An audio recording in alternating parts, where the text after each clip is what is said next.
আজকে কি আপনি রিজাইন দিয়েছেন? হ্যাঁ, কেন? গত বৃহস্পতিবার বা 6 তারিখে আমাকে আমাদের জেলা প্রেসিডেন্ট ওনারা আমাকে ফোন করেছিলেন যে দলের নির্দেশ আছে, আপনাকে কিন্তু আপনাকেও ভাইস চেয়ারম্যানকে দুজনকে কিন্তু রিজাইন করতে হবে। যে ওটা যাতে তাড়াতাড়ি হয়, আপনি উম, ওদেরকে কাউন্সিলরদের ডাকুন। তো আমি যখন পরে বললাম যে দেখুন, কাউন্সিলরদের আমি কেন ডাকবো? আপনাকে যখন দল নির্দেশ দিয়েছে, অতএব আপনি ডেকে সব কাউন্সিলরদের ডাকুন।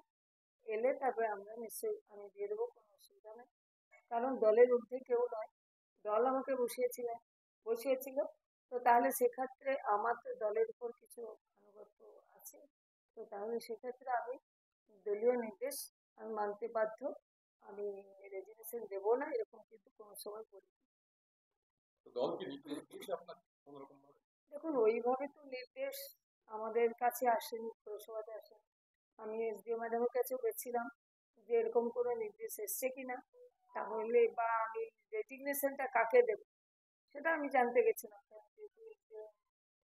অফিসই হচ্ছে এসডিও স্যার বা ম্যাডাম, এনারাই হচ্ছে কিন্তু অ্যাপয়েন্টমেন্ট অথরিটি। যখন আমরা ভোটে জিতেছিলাম, উনি যেহেতু আমাদেরকে শপথ গ্রহণ করিয়েছিলেন, আমি তাই ভাবলাম যে আপনার কাছে আমরা জানতে এসেছি যে আমরা রেজিগনেশন কোথায় দেবো। তখন উনি বলেছিলেন আমাদের কাছে কোনো নির্দেশ নেই।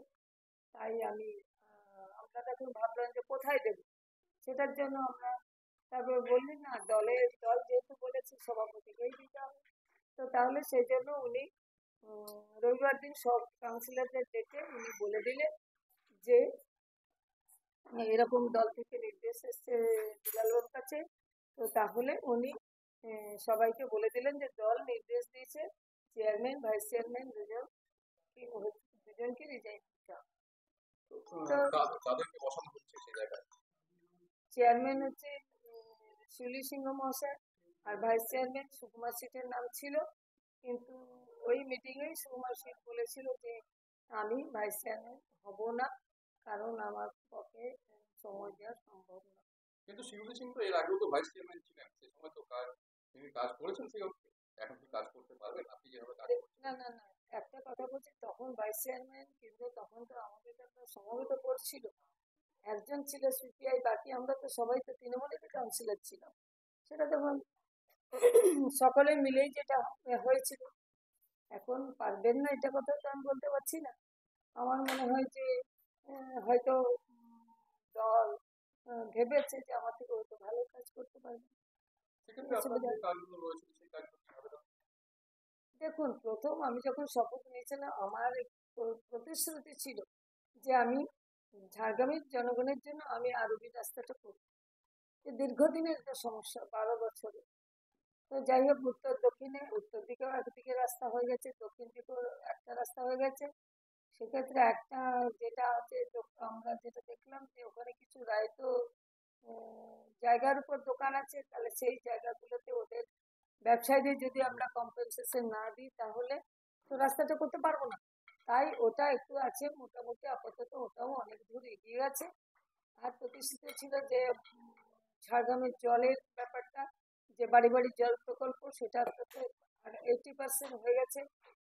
এছাড়াও যেটা হচ্ছে আমাদের ডাম্পিং গ্রাউন্ডে, যেটা হচ্ছে এসডব্লিউএম এর যে একটা বড় প্রজেক্ট, সেটাও আমরা শুরু করেছি।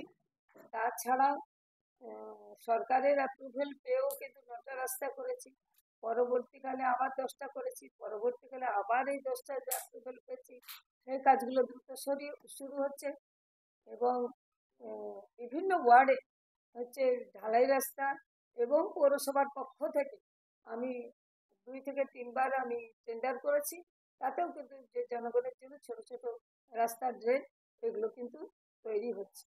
তিনি বসবেন চেয়ারে, তিনি বসে কাজগুলো কি সঠিকভাবে করতে পারবেন?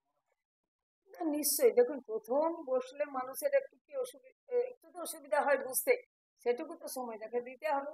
তা বুঝার পরে নিশ্চয়ই তিনি করবেন। এবারে অভিজ্ঞতা তার আমার থেকে অনেক বেশি, আর ঠিক এই যে না? আজকে আপনি রিজাইন দিচ্ছেন, এই বিষয় নিয়ে দলকে কি জানাবেন আপনি সরাসরি ভাবে?